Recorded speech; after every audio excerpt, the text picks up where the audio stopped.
Hello guys, welcome back to my YouTube channel stand out classes. So हमने last video में business की half of the chapter कर लिया था। अब हमें उसे आगे कंटिन्यू करना है। So today we have to start with objectives of business. ठीक है, मेन ऑब्जेक्टिव क्या होता है बिजनेस का।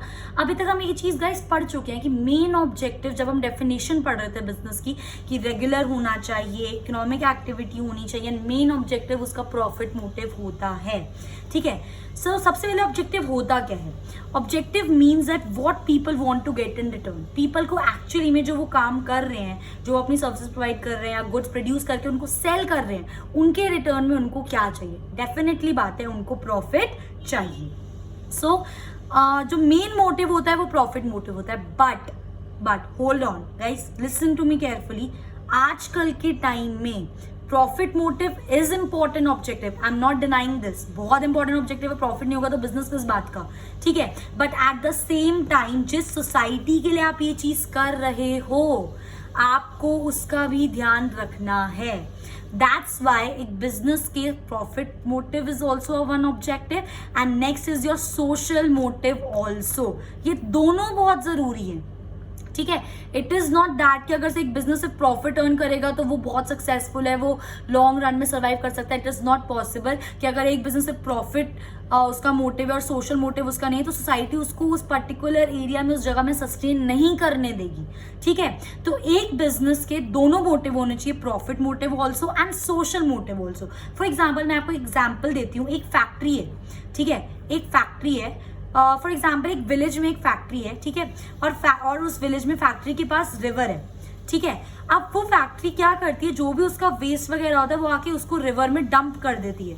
वो आके उसको रिवर में डंप कर देती है। उसका मेन मोटिव तो प्रॉफिट अर्न करना है, but at the same time वो अपनी सोसाइटल जो नीड्स हैं, कि सोसाइटी भाई उस रिवर के पानी को यूज करती है, ठीक है, वो उनका रिसोर्स है, वो उसको ऐसे कैसे खराब कर सकते हैं। ठीक है, तो वो क्योंकि अब ये फैक्ट्री का सोशल मोटिव नहीं है ना, फैक्ट्री को कोई लेना देना ही नहीं है इस चीज से, फैक्ट्री का कोई लेना देना ही नहीं है सोसाइटी से, तो वो सीधा आके इसमें डंप कर दी। तो क्या वहां के आसपास के लोग इस वाली फैक्ट्री को टिकने देंगे? नहीं। तो मैं यही चीज आपको समझाना चाह रही हूँ कि आजकल के टाइम में ये बहुत ज्यादा इंपॉर्टेंट है। कोई भी बिजनेस हो, प्रॉफिट मोटिव तो होता ही होता है, पर उसके साथ साथ सोशल मोटिव भी उसकी एक रिस्पॉन्सिबिलिटी बन गई है। कोई बिजनेस सिर्फ एक मोटिव से नहीं चल सकता। सिर्फ प्रॉफिट हो तब भी वो लॉन्ग रन में नहीं चल पाएगा, सिर्फ सोशल मोटिव हो तो बिजनेस ही किस बात का। तो दोनों चीजें होना इक्वली इंपॉर्टेंट है। एक बिजनेस के दोनों ऑब्जेक्टिव होने चाहिए, प्रॉफिट मोटिव भी एंड सोशल मोटिव भी। ठीक है, अच्छा, प्रॉफिट मोटिव क्यों इंपॉर्टेंट है उसके लिए? ऑब्वियस ही बात है भाई, जिसके लिए वो काम कर रहे हैं। जैसे प्रॉफिट क्या है, सोर्स ऑफ इनकम है उसकी। प्रॉफिट उसको हेल्प करता है उसके बिजनेस को ग्रो करने में।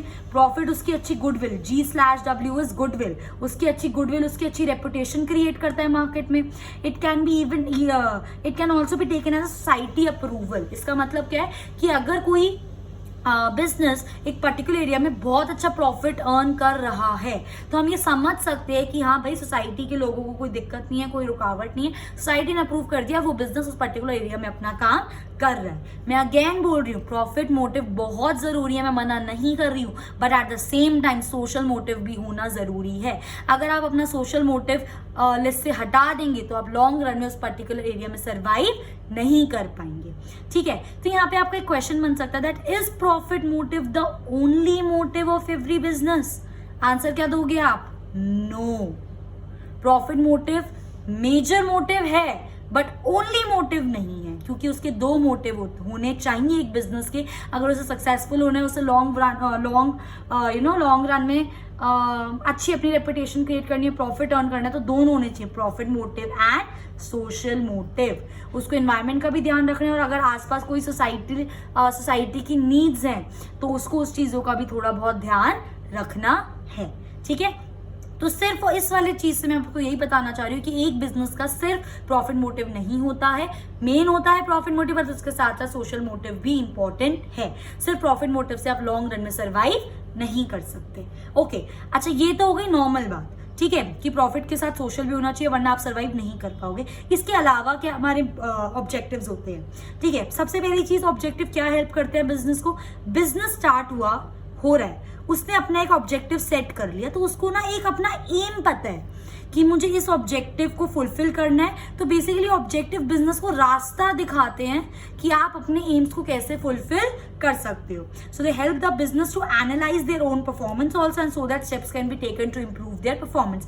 अगर मेरा बिजनेस है और मैंने कोई अपना ऑब्जेक्टिव सेट कर दिया कि भाई मुझे इस साल में 10,000 रुपए का प्रॉफिट अर्न करना ही करना है, ये मेरा एक ऑब्जेक्टिव है, ठीक है, और मुझे एक रास्ता भी मिल गया कि मैं ये कैसे अचीव करूं। अब इस साल के एंड तक मेरा प्रॉफिट कितना हुआ, सिर्फ 8,000 रुपए। तो इस ऑब्जेक्टिव से मुझे पता चला कि मेरी एक्चुअल परफॉर्मेंस कितनी थी, इतनी, और भाई वो 2,000 का जो गैप आया 8,000 और 10,000 के बीच में, वो क्यों आया, ये चीज भी मैं इस चीज से हेल्प कर सकती हूँ। आई होप ये चीज अब आपको मेरी समझ आई, ठीक है। सो ऑब्जेक्टिव्स हमें हेल्प करते हैं अपनी परफॉर्मेंस को मेजर करने में, और हम कहाँ पे चूक रहे हैं उस ऑब्जेक्टिव को फुलफिल करने में, तो उसके लिए हम करेक्टिव मेजर्स भी ले सकते हैं, ठीक है। इसके अलावा इसके क्या ऑब्जेक्टिव्स होते हैं, first is market standing. Market standing मतलब बेसिकली जो बिजनेस है उसकी रेपुटेशन क्या है मार्केट में as compare to its competitors, ठीक है। बार बार as compare to its competitors important. एक अकेला बिजनेस की क्या पोजिशन होगी, क्या पोजीशन है उसकी as compare to its competitors, ठीक है। So position in relation to its competitors is market standing. Every business enterprise चाहता है कि उसके कॉम्पिटिटर से उसकी जो मार्केट में पोजीशन है वो बेटर हो, तो this is one of its objective. Secondly innovation, ठीक है गाइस। इनोवेशन ना सिर्फ ये नहीं होता कि मैंने कोई न्यू प्रोडक्ट इनोवेट करा, न्यू प्रोडक्ट एक लॉन्च करा with new idea, that is also innovation. But at the same time जो आप अपने अगर किसी एग्जिस्टिंग प्रोडक्ट में कुछ चेंजेस करके लॉन्च कर रहे हो, that is also innovation. New product launch कर रहे हो, दैट इज ऑल्सो इनोवेशन। और अगर किसी चीज में, किसी प्रोडक्ट में चेंजेस करके लॉन्च कर रहे हो, that is also innovation. So it is basically creating something, कुछ न्यू क्रिएट करना और adding new things to the existing one, ठीक है। So no business can be successful without innovation. भाई टेक्नोलॉजी ऑब्सोलीट हो जाती है, टाइम चेंज होता रहता है, कितनी डिफरेंट चीजें आती है। अगर आप वही अपनी घिसी पिटी पुरानी चीजें फॉलो करते रहोगे, कौन लेगा आपका सामान आकर, है ना। तो आपको इनोवेशंस बहुत इंपॉर्टेंट है, टाइम के साथ साथ इनोवेशंस होते रहने चाहिए। This is the second objective. Next is your productivity. Productivity का मतलब होता है हम कंपैरिजन कर रहे हैं कि भाई मैंने इतने का रॉ मटेरियल या इतने का इनपुट अगर लगाया तो मुझे आउटपुट कितना मिला, that is my productivity. That comparing the value of input with the output, कि अगर मैंने 10,000 रुपए का इनपुट यूज करा तो क्या मेरा आउटपुट 15,000 का बना या नहीं बना, या फिर 8,000 का ही बना। तो कंपैरिजन कर रहे हैं क्योंकि हमने उस इनपुट से कितनी प्रोडक्टिविटी करी। So comparing the value of input with the output. And for survival and profit organisation aims to have a greater productivity. Obviously बात है, जितनी ज्यादा आपकी प्रोडक्टिविटी होगी उतनी ज्यादा आपकी सेल होगी, जितनी ज्यादा आपकी सेल होगी उतना ज्यादा आपका प्रॉफिट होगा, जितना ज्यादा प्रॉफिट होगा उतनी देर तक आप सर्वाइव कर पाओगे। तो सारी चीजें interlinked. Next, physical and financial resources. कोई भी बिजनेस स्टार्ट करने के लिए या बिजनेस में बल्कि उसको चलाने के लिए मशीन्स चाहिए, आपको बिल्डिंग चाहिए, आपको लैंड चाहिए, आपको पैसा चाहिए। फाइनेंशियल है ना, फिजिकल रिसोर्स मतलब प्लान मशीनरी, और फाइनेंशियल रिसोर्सेज मतलब फंड्स, ठीक है। तो एक बिजनेस का ऑब्जेक्टिव होता है कि किसी भी टाइम पे, एट द टाइम जब उसका बिजनेस रन कर रहा है, किसी भी टाइम पर अगर उसे किसी फाइनेंशियल असेट की नीड हो या उसे किसी फिजिकल असेट की नीड हो तो वो रेडिली उसके पास अवेलेबल हो, इंतजाम हो। ये नहीं कि भाई अब हम क्या करें, मेरे पास मशीन नहीं है या मेरे पास फंड्स अवेलेबल नहीं है। तो ये भी एक ऑब्जेक्टिव है, अपने फाइनेंशियल रिसोर्स और फिजिकल रिसोर्स की तैयारी ऑलरेडी करके रखना। AIIMS that they should be present on time, कि अगर टाइम पर जरूरत पड़े तो ये चीजें हमारे पास हो। नेक्स्ट हमारा क्या होता है गाइस, अर्निंग प्रॉफिट। ये तो मेन मोटिव है, ये अभी हमने पहले भी डिस्कस करा था। Profit is very important for it survival and growth. अगर कोई बिजनेस प्रॉफिट अर्न नहीं करेगा तो वो ना लॉन्ग रन में सस्टेन कर सकता है, ना ही वो सर्वाइव कर पाएगा, ठीक है। Next is your managers performance and development. अगर मेरा एक बिजनेस है, अब मैं खुद जाके थोड़ी ना 100 चीजें वहां पे मैनेज करूंगी। एक अकेला बंदा कर सकता है ये चीज? नहीं कर सकता ना, ज्यादा बड़ा बिजनेस है तो, ठीक है। सोल प्रोवाइडर की बात नहीं कर रही मैं यहाँ पर, वो एक अलग चीज है, वो भी हम आगे पढ़ेंगे। बट अगर एक अकेला बंदा सारी चीजें मैनेज नहीं कर सकता तो हम अपने अंडर क्या रखते हैं, लोग रखते हैं काम करने के लिए, मैनेजर्स वगैरह। तो उसीलिए मैनेजर्स परफॉर्मेंस एंड डेवलपमेंट बहुत इंपॉर्टेंट है, क्योंकि हमारी जगह वो काम कर रहे हैं, एक तरीके से वो सारी चीजें मैनेज कर रहे हैं, तो उसकी परफॉर्मेंस अच्छी होनी चाहिए, उसकी डेवलपमेंट अच्छी होनी चाहिए। उसके लिए हमें क्या करना चाहिए, हमें उसको मोटिवेट करना चाहिए मैनेजर को, हमें उसको अच्छी सैलरी प्रोवाइड करनी चाहिए, हमें को प्रॉपर ट्रेनिंग प्रोवाइड करनी चाहिए, क्योंकि इन सब का फायदा अल्टीमेटली किसको हो रहा है, हमारे बिजनेस को हो रहा है. So managers are important to conduct the proceedings. Obviously बात है, काम वही करेंगे. And steps should be taken to motivate them for their training, ठीक है, ताकि वो और अच्छे से अपना काम करें. Next is your workers performance and attitude. अब देखो, मैनेजर भी हो गया, बिजनेस भी कर दिया, अल्टीमेटली यहाँ पे प्रोडक्शन कौन कर रहा है गाइस, वर्कर्स ही तो कर रहे हैं. तो वर्कर्स का परफॉर्मेंस मोस्ट इंपॉर्टेंट है. इंपॉर्टेंट सब कुछ है, मैनेजर भी इंपॉर्टेंट है, हम खुद इंपॉर्टेंट है जो बिजनेस सेटअप कर रहे हैं, हमारे जो वर्कर्स हैं वो भी एक इक्वली इंपॉर्टेंट पार्ट है, क्योंकि एक्चुअली भी प्रोडक्शन वही कर रहे हैं. ठीक है, तो वर्कर्स की परफॉर्मेंस और उनका एटीट्यूड पॉजिटिव होना चाहिए हमारे ऑर्गेनाइजेशन की तरफ. So it determines the contribution of workers towards the organisation. अगर दो मेरे पास वर्कर्स है, एक बंदा पॉजिटिव एटीट्यूड का, एक बंदा नेगेटिव एटीट्यूड का, तो ये तो अपना 110% देगा प्रोडक्टिविटी में. ये भाई बहुत कैजुअली, हाँ ठीक है बस जॉब करने आ रहा हूँ, मुझे क्या लेना देना है ऑर्गेनाइजेशन से, तो 20% काम करे, नुकसान तो हमारा ही हो रहा है. तो ये चीज हमें नहीं चाहिए. हमें चाहिए कि वो अपनी परफॉर्मेंस बहुत अच्छे से करे और उनका पॉजिटिव एटीट्यूड रहे towards the organisation. So steps should be taken to improve their performance and build their positive attitude. Steps like उनको अगेन मोटिवेट करना, क्योंकि motivation is the best thing. जिससे बंदा होता है ना, एक टीचर अगर एक बच्चे की तारीफ कर देती है पूरी क्लास के सामने, तो वो बच्चा अगली बार और ज्यादा ज़ील्ड अप हो जाता है कि भाई मैं और अच्छे से पढ़ूंगा, टीचर मेरी फिर से तारीफ करेगी. तो वही चीज हमें यहाँ करनी होती है. हमें मैनेजर्स वर्कर्स को मोटिवेट करना है, हमें उनका एटीट्यूड पॉजिटिवली क्रिएट करना है. और ये सब चीजें कैसे होती है, उनको ट्रेनिंग प्रोवाइड करके, उनको एक्स्ट्रा बेनिफिट्स प्रोवाइड करके, उनको उनकी तारीफ करके, उनको रिकग्निशन प्रोवाइड करके. तो ये सारी चीजें हमें हेल्प करती है उनका पॉजिटिव एटीट्यूड क्रिएट करने में. और जितना ज्यादा पॉजिटिव एटीट्यूड होगा उतनी परफॉर्मेंस उनकी ज्यादा बेटर होगी. Next is your social responsibility. इस वाले ऑब्जेक्टिव को आप अपना आउट ऑफ द लिस्ट नहीं कर सकते हो. ये नहीं हुआ तो आप लॉन्ग रन में सर्वाइव नहीं कर पाओगे. So organisation should contribute resources and solve society problems. जिस एरिया में आपकी सोसाइटी है, आपकी रिस्पॉन्सिबिलिटी बनती है उसके आसपास के लोगों को कुछ दिक्कत है तो आप उनकी हेल्प करो. That is your social responsibility. So this was all about the objectives of the business. And next topic is the business risk. ठीक है, अब होता क्या है बिजनेस रिस्क गाइस, मैंने आपको प्रीवियस वीडियो में बताया था. रिस्क इज समथिंग, एक अनडिजायरेबल सिचुएशन जो हम नहीं चाहते. फॉर एग्जांपल आग लगना, चोरी होना, कोई नेचुरल कैलेमिटी आना जिससे हमारा नुकसान हो जाए, वो चीजें हम नहीं चाहते. That is risk.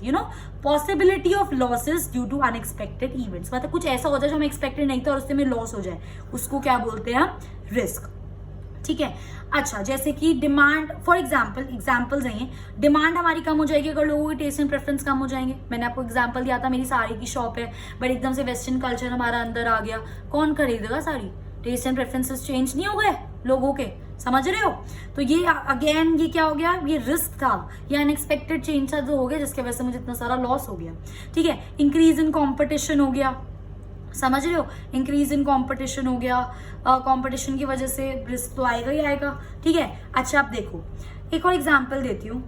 अब देखो शॉर्टेज हो गई रॉ मटेरियल की ड्यू टू सम रीजन. कुछ ऐसा हुआ कि एक एरिया में जो मेरी फैक्ट्री है, अब जो मैं फैक्ट्री में सामान रॉ मटेरियल लाती हूँ ना, उसके आसपास शॉर्टेज हो गई. अब शॉर्टेज हो गई तो अगर मैंने इस वाले होलसेलर को बोला कि भाई मुझे रॉ मटेरियल चाहिए, उसने बोला ठीक है मैं आपको दे दूंगा बट इतने रेट पर दूंगा. महंगा कर दिया उसने. मैंने बोला मैं तुझसे क्यों लूँ, मैं किसी और से ले लूंगी, मुझे प्रीवियस रेट पे चाहिए. इसके पास गई मैं, इसने बोला मैम ये मेरे पास तो है ही नहीं, मैं आपको ये दे ही नहीं सकता रॉ मटेरियल जो आपको चाहिए. इसके पास गई मैं, इसने बोला मैम जितना मटेरियल चाहिए मेरे पास उसका 10% अवेलेबल है, अब मैं 10% का करूंगी क्या? तो मार्केट में शॉर्टेज हो गई ना रॉ मटेरियल की. अल्टीमेटली मुझे किससे लेना पड़ा, इससे ही अपना रॉ मटेरियल लेना पड़ा. पर इसने मुझे कितना दिया, महंगा दिया. तो ये अंडरस्टूड सी बात है कि अगर किसी मार्केट में किसी चीज की सप्लाई कम हो जाती है तो वो चीज ऑटोमेटिकली महंगी हो जाएगी, क्योंकि इस बंदे को पता था कि इसको ये सामान मार्केट में कहीं पर नहीं मिलेगा, मेरे पास ही मिलेगा और इसको मेरे से ही लेना पड़ेगा, तो मैं प्राइस बढ़ाकर बेचूंगा. ये मार्केट के रूल्स है, ये ऐसे ही चलती है मार्केट. ठीक है, तो शॉर्टेज ऑफ रॉ मटेरियल को तो प्राइस बढ़ गया. अब जब मैंने यहाँ से महंगा सामान लिया तो जो मैंने कॉस्ट ऑफ प्रोडक्शन अपनी करी, अपना प्रोडक्शन करा, उसकी मेरा प्राइस भी बढ़ गया. और अगर मेरा कॉस्ट ऑफ प्रोडक्शन बढ़ जाएगा तो मेरा प्रॉफिट क्या हो जाएगा, कम हो जाएगा. तो shortage of raw material is also a kind of a business risk. ठीक है, अच्छा रिस्क दो तरह के होते हैं. एक होता है हमारा स्पेकुलेटिव रिस्क और एक होता है गाइस हमारा प्योर रिस्क. ठीक है, स्पेकुलेटिव रिस्क का मतलब क्या होता है गाइस? स्पेकुलेटिव रिस्क का मतलब होता है मतलब it is a situation of both, हमें प्रॉफिट भी हो सकता है उस रिस्क की वजह से और हमें लॉस भी हो सकता है, ठीक है। और प्योर रिस्क का मतलब क्या होता है, या तो हमें लॉस होगा ही होगा या तो हमें लॉस नहीं होगा, मतलब प्रॉफिट कुछ नहीं है इस सीन में, प्रॉफिट नहीं है, या तो लॉस होगा ही होगा, 110% हमें लॉस होगा या फिर नो लॉस, दो ही सिचुएशन है इसके अंदर, या तो प्रॉफिट या तो लॉस। समझ गए, speculative risk and pure risk, ठीक है। It may happen due to change in conditions, कुछ भी पॉलिटिकल कंडीशन चेंज हो गई, कोई भी कंडीशन आपकी इन्वायरमेंट में चेंज हो गई तो उसकी वजह से आपको प्रॉफिट भी हो सकता है और आपको लॉस भी हो सकता है। यहाँ पर आपकी कोई चोरी हो गई, आग लग गई, ठीक है, 110% लॉस होगा ही होगा, प्रॉफिट का कोई चांस है, आग लग गई फैक्ट्री में तो, समझ रहे हो, तो वो होता है हमारा प्योर रिस्क, ठीक है। अब हमारे जो बिजनेस रिस्क है उसका नेचर किस टाइप का, कैसा होता है वो। Business risk arise due to uncertainties. Uncertainties का मतलब होता है अनप्रिडिक्टेबल चीजें, हमें नहीं पता कल को फ्यूचर में क्या होगा, मुझे नहीं पता क्या होगा कल फ्यूचर में, समझ रहे हो। So means when we have lack of knowledge that what will happen in the future, अगर मुझे पहले से पता होता कि फ्यूचर में ये होने वाला है, कल अर्थक्वेक आने वाला है, तो पहले से तैयारी नहीं करके रखते, ये चीज तो हो ही नहीं सकती ना, पर ठीक है। तो बिजनेस रिस्क हमेशा होता है अनसर्टेनिटीज की वजह से, क्योंकि हम फ्यूचर को प्रिडिक्ट नहीं कर सकते, हमें नहीं पता कब क्या हो जाए, ठीक है। So means when we have lack of knowledge we don't know that what will happen in the future. Change in demand भी हो सकता है, नेचुरल कैलेमिटी भी आ सकती है, चेंज इन गवर्नमेंट पॉलिसीज भी हो सकती हैं, कुछ भी हो सकता है, मुझे नहीं पता। अब जो उसका रिजल्ट होने वाला है मेरे बिजनेस पे, अब वो डिपेंड करता है कि वो फेवरेबल हुआ हमारे बिजनेस के लिए जो चेंज हुआ, या फिर वो अनफेवरेबल हुआ, समझ रहे हो। बिजनेस रिस्क हमेशा होता है ड्यू टू अनसर्टेनिटी, क्योंकि हमें नहीं पता फ्यूचर में क्या होगा और उस चीज का इंपैक्ट हमारे बिजनेस पर क्या पड़ेगा, ठीक है। Next is your risk is important for business. 110% हमने सुना है, higher the risk higher the profit. हर बिजनेस में रिस्क होता है, आप जो रिस्क है उसको अवॉइड नहीं कर सकते हो। ये नहीं कि भाई मैं तो एक ऐसा बिजनेस खोलना चाहता हूँ जिसके अंदर रिस्क ही ना हो, ये पॉसिबल नहीं है। आप रिस्क को अपने खत्म नहीं कर सकते, पर आप अपने रिस्क को कम कर सकते हो। कम कैसे कर सकते हो, अच्छे से चीजें मैनेज करके, ऑलरेडी तैयार होकर कि अगर बाय चांस फ्यूचर में कोई ऐसी सिचुएशन आ गई तो मैं तैयार हूँ उस चीज से डील करने के लिए, ठीक है। So no business risk, no business can avoid the risk, नहीं हो सकता ये तो। Risk can be minimise but it can not be eliminated, कम कर सकते हो, हटा नहीं सकते, ठीक है।